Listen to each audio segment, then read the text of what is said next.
Shalom, shalom, Israel, shalom to the 12 tribes Yashal, giving the chorus all honor, glory, and praise unto the Most High God, Yahweh. Baha Shema Mashak Yahweh, that's all praises, honor, glorification unto the Most High God, Yahweh. In the name of his only begotten Son, Yahweh, this is Brother Yashal coming back, y'all, with yet another video through the Spirit and power, Yahweh. Baha Shema Mashak Yahweh. All right.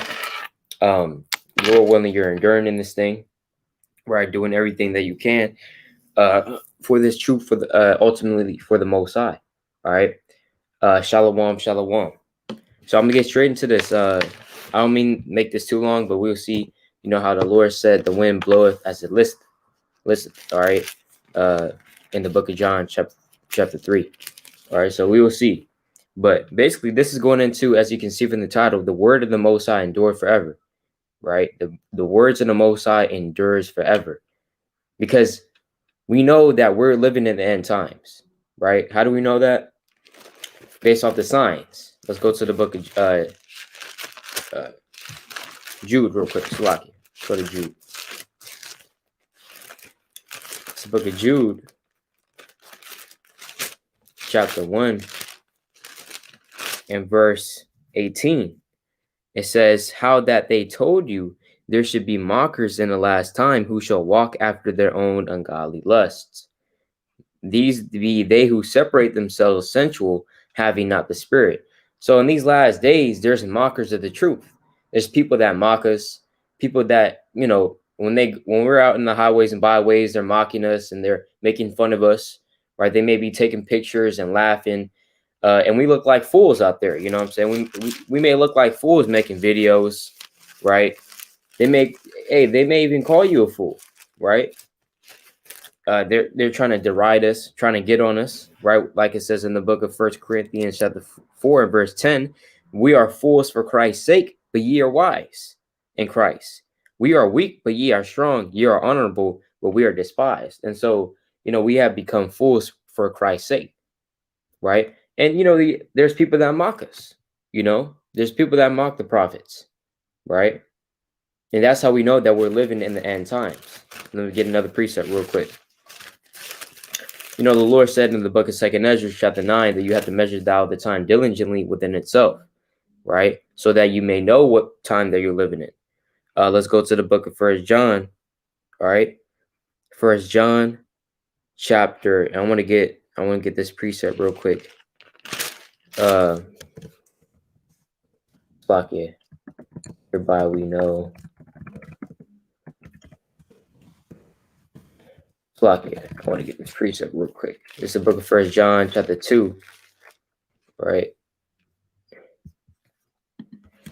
Well, basically, in the book of 1 John, right, and I forget exactly where it is, right? Salakia, let's go to the book of 1 John chapter 2, verse 18.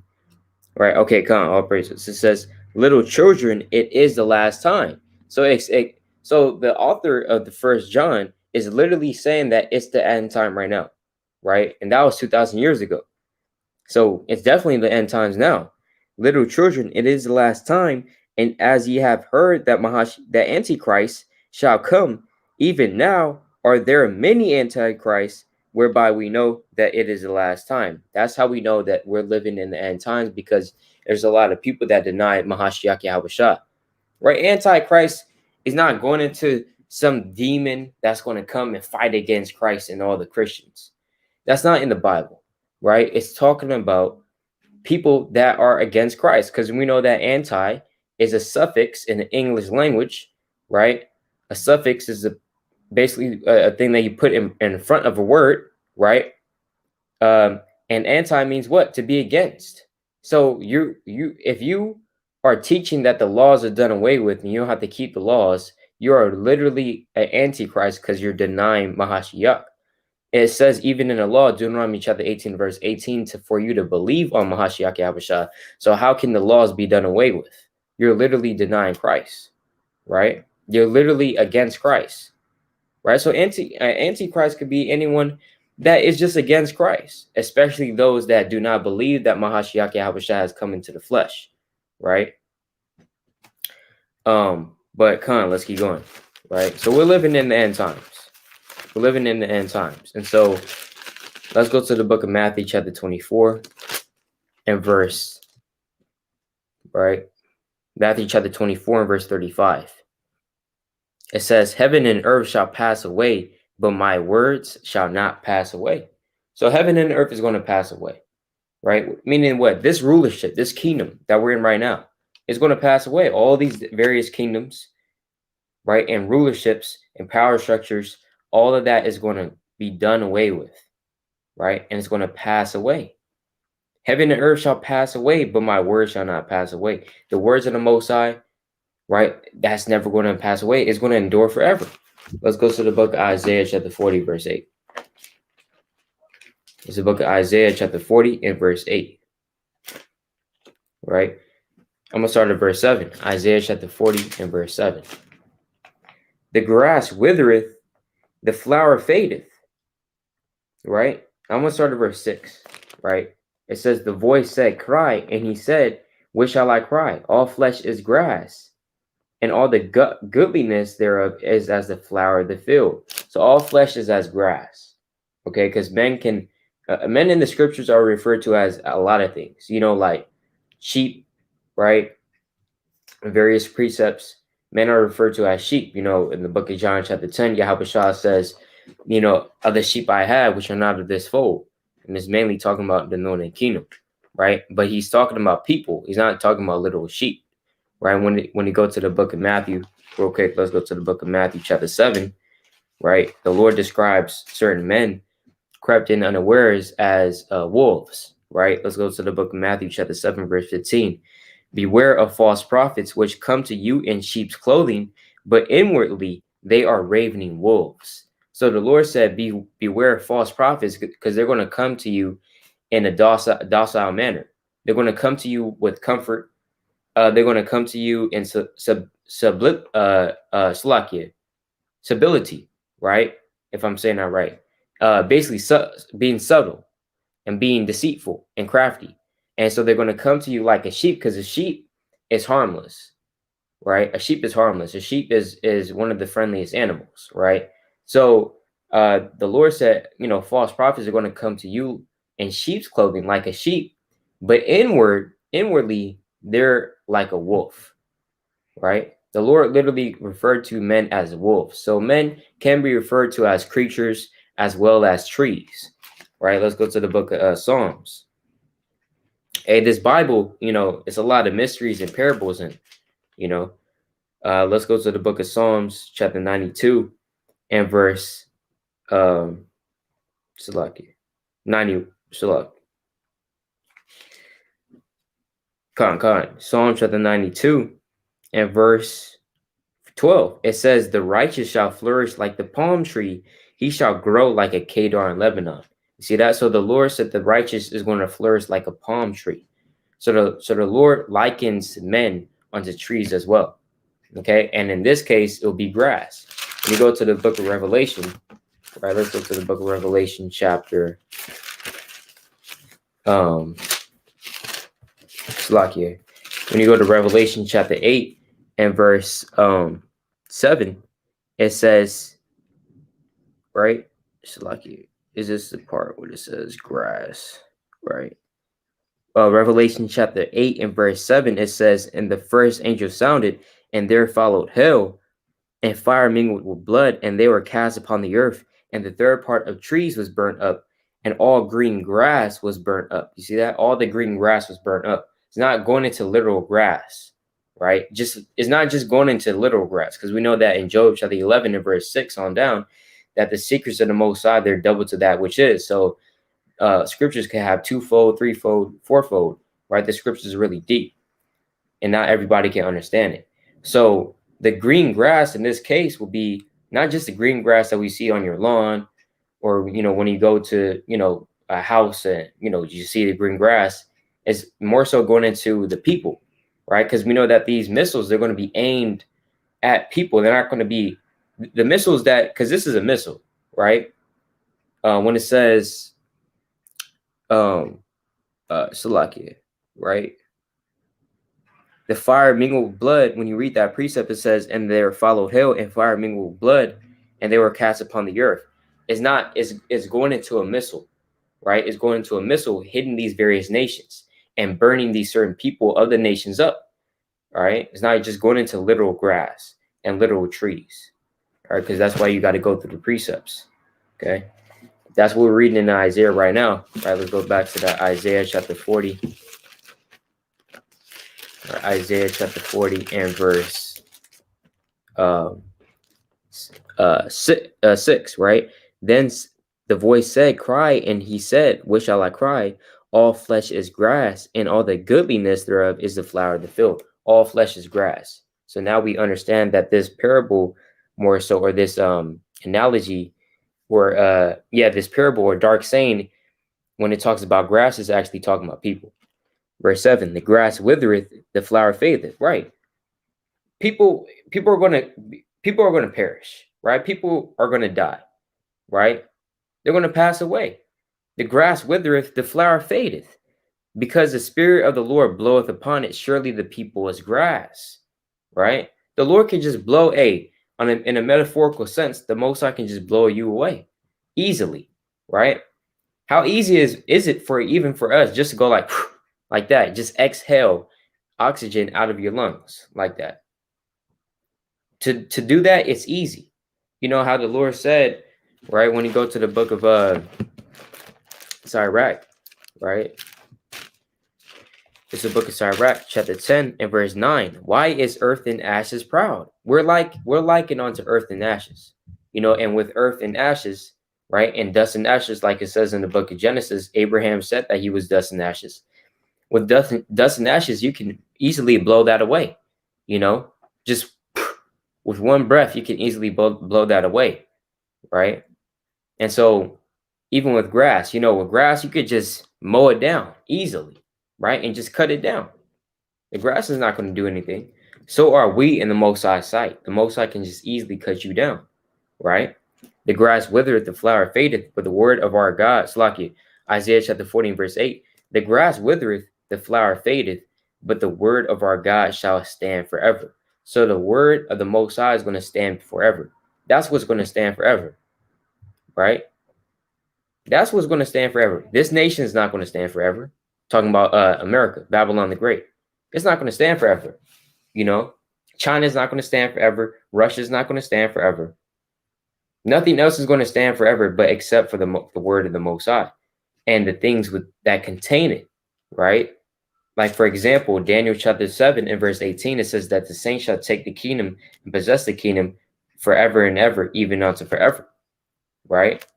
So that's going to stand forever as well. But guess what? Within the word, you find those words, or you find that prophecy within this Bible, right? In the book of Daniel. So the word of the Most High is going to endure forever, right? Because everything that we see here is going to pass away, but the words of the Most High is going to endure forever, all right? 1 Peter chapter 1 and verse 23, being born again, not of corruptible seed, but of incorruptible, by the word of the Most High, which liveth and abideth forever. So again, being recognized by the Apostle Paul, the word of the Most High is going to live and abide forever, right? Verse 24, for all flesh is as grass. So all flesh is as grass. Again, he's making reference to Isaiah chapter 40, right? And all the glory of man as the flower of grass. The grass withereth, and the flower thereof falleth away. But the word of the Lord endureth forever. And this is the word which by the gospel is preached unto you. You see that? So we should be in these scriptures then, right? Because if we know that this is going to abide forever, we also want to abide forever. We also want to stand forever. You know what I'm saying? We also want to seek that eternal life and that internal peace, right?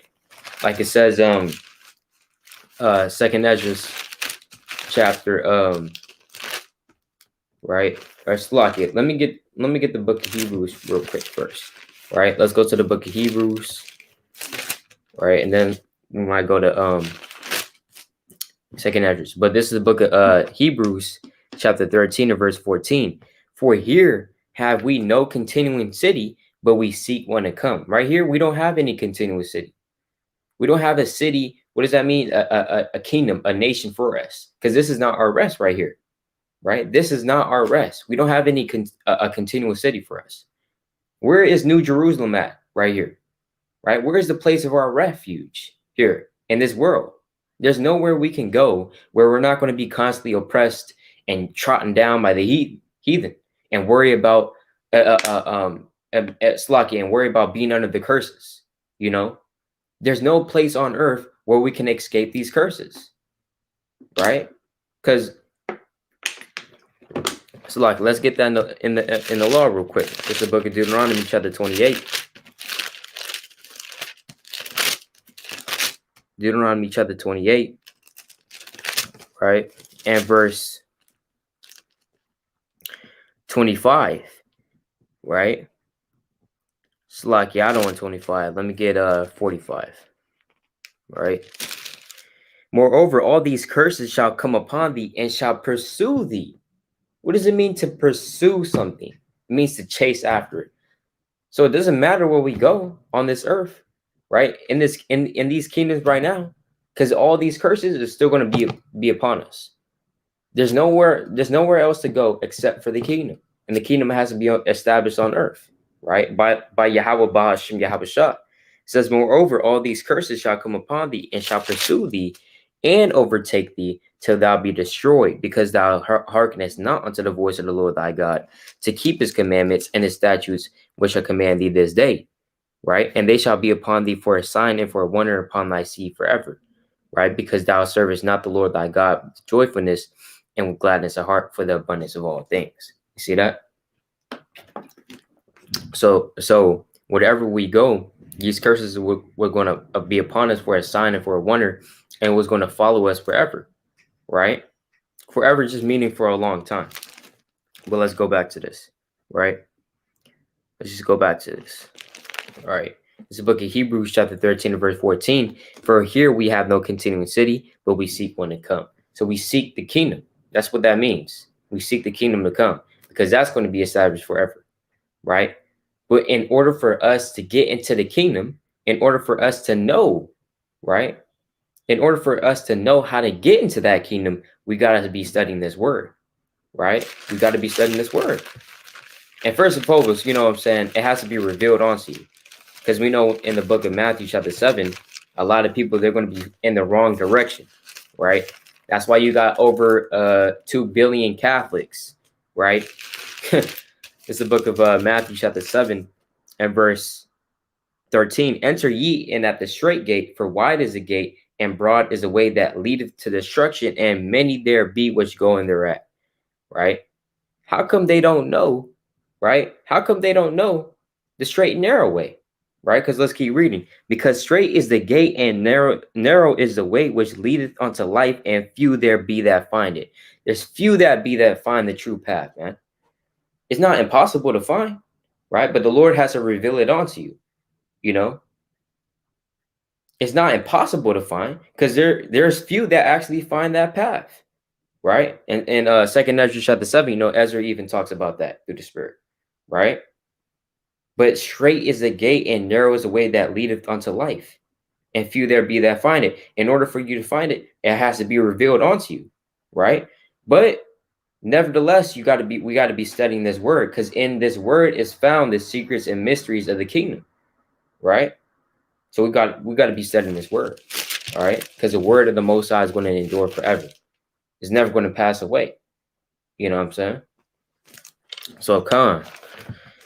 But yeah, that was mainly what I wanted to get. I didn't want to make this too long, right? Shalom, shalom, righteous souls. Shalom, up, Yahweh Bashim, Yahweh Shabarakatah. All right. But yeah, that was mainly what I wanted to get. I'm gonna end it off with this precept. All right. I'm gonna end it off with this precept. Hold on. Let me get the book of Micah. Micah chapter 2 and verse 10. Right? Arise ye and depart, for this is not your rest, because it is polluted. It shall destroy you, even with destruction. So, Jake, get the hell up, right? Stop sitting on the damn couch. Stop sitting down in your damn bed, right? Stop just sitting down and just watching the videos. You have all this knowledge, right? Hey, brother, you know the precepts, right? Even if you don't know the precepts that good, hey, brother, use your talents that the Most High gave you. Because every brother, every sister has their talent in this thing. Go ahead and search it out. Pray unto the Most High and figure out what your purpose is on this earth, right? And why the Most High put you here, and why the Most High brought you this knowledge and this information, right? Because any brother and any sister that's an Israelite, right? No matter what tribe you're from, right? The Most High, if you know about this truth, if you know about this knowledge, the Most High favors you, right? The Most High has favor for you. You know what I'm saying? In the book of John, chapter 15 and verse 14, the Lord said, you're my friends if you do whatsoever I command you, right? You might even be called the friend of the Most High, right alongside of Abraham, right? And we pray that we're the hope for you elect. But nevertheless, get up, right? Arise ye and depart, for this is not your rest. If you want true rest, right? Hold on, I gotta get that precept, right? I gotta get that precept. Second Esdras, all right, real quick, through the Spirit.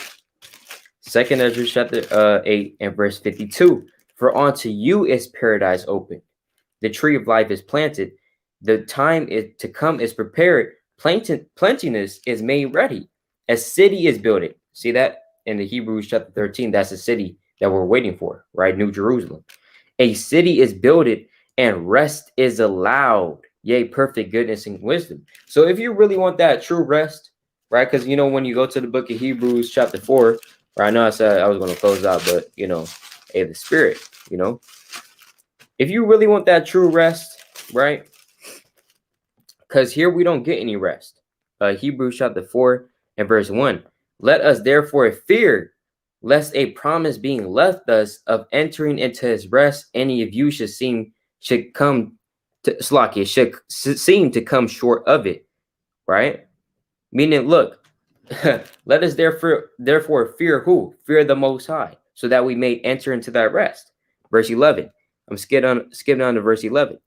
Let us therefore, let us labor therefore to enter into that rest, lest any man fall after the same example of unbelief, right? So we got to labor to enter into that rest that Second Ezra talks about, that Isaiah talks about, that Jeremiah talks about, that Revelation talks about, that this whole Bible testifies of, the kingdom to come. We got to labor, right?